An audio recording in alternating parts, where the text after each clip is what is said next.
യാഥാർത്ഥ്യമാകുന്നതിന്റെ പ്രധാനപ്പെട്ട ഉത്തരവാദി ശ്രീ ഉമ്മൻചാണ്ടിയാണ്. ഉമ്മൻചാണ്ടിക്ക് ധാരാളം കടമ്പകളുണ്ടായിരുന്നു, വെല്ലുവിളികളുണ്ടായിരുന്നു. ഇതിൽ അഴിമതി ആരോപണം ഉന്നയിച്ചു, ജുഡീഷ്യൽ കമ്മീഷനെ വെച്ചു, ഈ പദ്ധതിക്കെതിരെ CPM ചെയ്യാവുന്നത് മുഴുവൻ ചെയ്തു.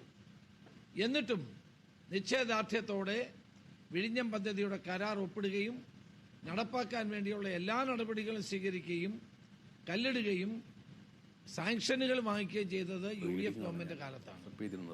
അതെല്ലാം വിസ്മരിച്ചുകൊണ്ട് ഇത് LDFന്റെ കുഞ്ഞാക്കി മാറ്റാൻ ശ്രമിക്കുന്നത് ഒരിക്കലും ശരിയല്ല. ഞങ്ങളുടെ അവകാശവാദമല്ല, ഞങ്ങൾ ചരിത്രത്തെ വളച്ചൊടിക്കുന്നതിനെതിരായിട്ടുള്ള ഞങ്ങളുടെ വികാരമാണ് ഞങ്ങൾ പ്രകടിപ്പിക്കുന്നത്. ചരിത്രം പരിശോധിക്കുന്ന ഏതൊരു വ്യക്തിക്കും കെ കരുണാകരന്റെയും ഉമ്മൻചാണ്ടിയുടെയും പേര് ഇതിൽ നിന്ന് മാറ്റിക്കളയാൻ സാധ്യമല്ല. അതുകൊണ്ട് ഇതിന്റെ ഏറ്റവും വലിയ ക്രെഡിറ്റ് ശ്രീ ഉമ്മൻചാണ്ടിക്ക് തന്നെയാണ്. ഒരു സംശയവും ആ കാര്യത്തിൽ വേണ്ട. അദ്ദേഹം അന്ന് നേരിട്ട പ്രതിസന്ധികൾ നേരിട്ടറിയാവുന്ന ഒരാളായിരുന്നു ഞാൻ. ആ പ്രതിസന്ധികൾ പരിഹരിക്കാൻ ഞാൻ അദ്ദേഹത്തോടൊപ്പം ഉറച്ചു നിന്നയാളാണ്. ഏതായാലും ഈ പദ്ധതി ആവിഷ്കരിക്കുമ്പോൾ സർക്കാർ ചെയ്യേണ്ട നിരവധി കാര്യങ്ങളുണ്ട്. അതൊന്നും ഇവിടെ ചെയ്തിട്ടില്ല. റെയിൽ കണക്ടിവിറ്റി 2021 റെയിൽ കണക്ടിവിറ്റി പൂർത്തിയാക്കേണ്ടതായിരുന്നു. സർക്കാർ എന്ത് ചെയ്തു? റോഡ് കണക്ടിവിറ്റി ചെയ്യേണ്ടതായിരുന്നു, അത് ചെയ്തിട്ടില്ല. അപ്പോൾ സംസ്ഥാന ഗവൺമെന്റ് ചെയ്യേണ്ട കാര്യങ്ങൾ ചെയ്യാതെ സ്വകാര്യ ഏജൻസി പൂർത്തിയാക്കിയ പദ്ധതികളെപ്പറ്റി മാത്രമാണ് ഇപ്പോൾ പറയുന്നത്. ഏതായാലും വിഴിഞ്ഞം പദ്ധതി യാഥാർത്ഥ്യമാക്കുന്നതിൽ ഞങ്ങൾക്ക് സന്തോഷമുണ്ട്. ഞങ്ങൾക്കതിൽ പൂർണ്ണമായും അതിനകത്ത് ഒപ്പമാണ് ഞങ്ങൾ. അക്കാര്യത്തിലൊന്നും സംശയവും വേണ്ട.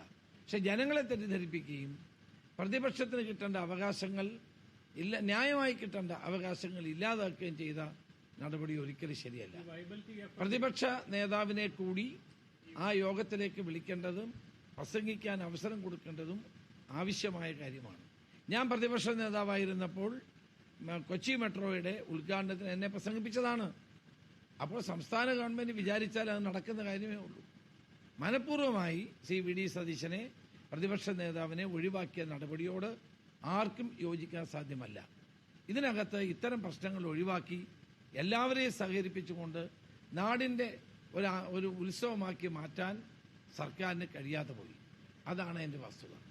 പിന്നെ 4ാം വാർഷികത്തിന്റെ ഭാഗമാണിതെല്ലാം എന്ന് പറയുന്നത് ജനങ്ങൾ തന്നെ പുച്ഛിച്ചു തള്ളുന്നൊരു കാര്യമാണ്. 4ാം വാർഷികത്തിനോടനുബന്ധിച്ച് ജനങ്ങളിൽ ഒരു പ്രത്യാശയുണ്ടാക്കാൻ അവർ കഴിഞ്ഞിട്ടില്ല. ജനപങ്കാളിത്തമില്ല. മുഖ്യമന്ത്രി പങ്കെടുക്കുന്ന യോഗങ്ങളിൽ പാർട്ടിക്കാർ വരുന്നു എന്നുള്ളതൊഴിച്ചാൽ ജനങ്ങൾ അതിൽ പങ്കെടുക്കുന്നില്ല. 4ാം വാർഷികം ഒരു വൻ പരാജയമാണ്. കോടികൾ ചെലവഴിക്കുന്നു, ഇഷ്ടക്കാർക്കും സ്വന്തക്കാർക്കും കോടികൾ വീതിച്ചു കൊടുത്ത് കരാറ് പോലുമില്ലാതെ നടപ്പാക്കുന്നു എന്നുള്ളതൊഴിച്ചാൽ 4ാം വാർഷികത്തിൽ ജനങ്ങൾക്കൊരു താല്പര്യമില്ല എന്നുള്ളതാണ് സത്യം. ഈ വയബിലിറ്റി ഗ്യാപ് ഫണ്ട് ലോണായി കൊടുക്കുന്ന കേന്ദ്ര സർക്കാർ ഇതിന്റെ ക്രെഡിറ്റ് വേണ്ടി ശ്രമിക്കുന്നു. അല്ല, കേന്ദ്ര സർക്കാർ ക്രെഡിറ്റ് ഉണ്ടാക്കി കൊടുക്കാൻ ആരാ ശ്രമിക്കുന്നത്? മുഖ്യമന്ത്രിയല്ലേ ശ്രമിക്കുന്നത്. അതിനകത്ത് ഈ ഒരു പദ്ധതി നടപ്പാക്കുമ്പോൾ കേന്ദ്രത്തിന് റോളുണ്ടാവും, സംസ്ഥാനത്തിന് റോളുണ്ടാവും, സംസ്ഥാനം ഭരിച്ച ഗവൺമെന്റുകൾക്കുണ്ടാകും. അതെല്ലാം മാറ്റിവെച്ചുകൊണ്ട് എല്ലാ ക്രെഡിറ്റും തനിക്ക് വേണമെന്ന് പറയുമ്പോൾ അത് ജനങ്ങൾ അംഗീകരിച്ചു കൊടുക്കില്ല എന്നുള്ളതാണ് സത്യം.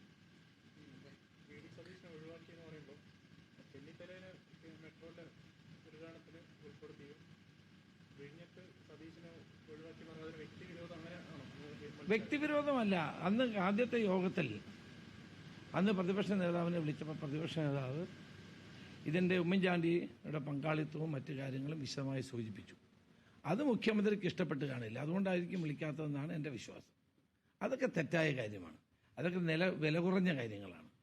അത് പ്രതിപക്ഷ നേതാവ് ആരാണെങ്കിലും അദ്ദേഹത്തെ വിളിക്കേണ്ടത് സാമാന്യ മര്യാദയുടെ ഭാഗമാണ്. ജനാധിപത്യത്തിൽ ഭരണകക്ഷിയും പ്രതിപക്ഷവുമുണ്ട്.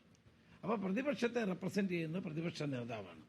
സതീശൻ പ്രതിപക്ഷ നേതാവായതുകൊണ്ട് അദ്ദേഹത്തെ വിളിക്കാനും അവിടെ പ്രസംഗിപ്പിക്കാനുമുള്ള ഉത്തരവാദിത്വം ഗവൺമെന്റിനുണ്ട്, മുഖ്യമന്ത്രിക്കുണ്ട്.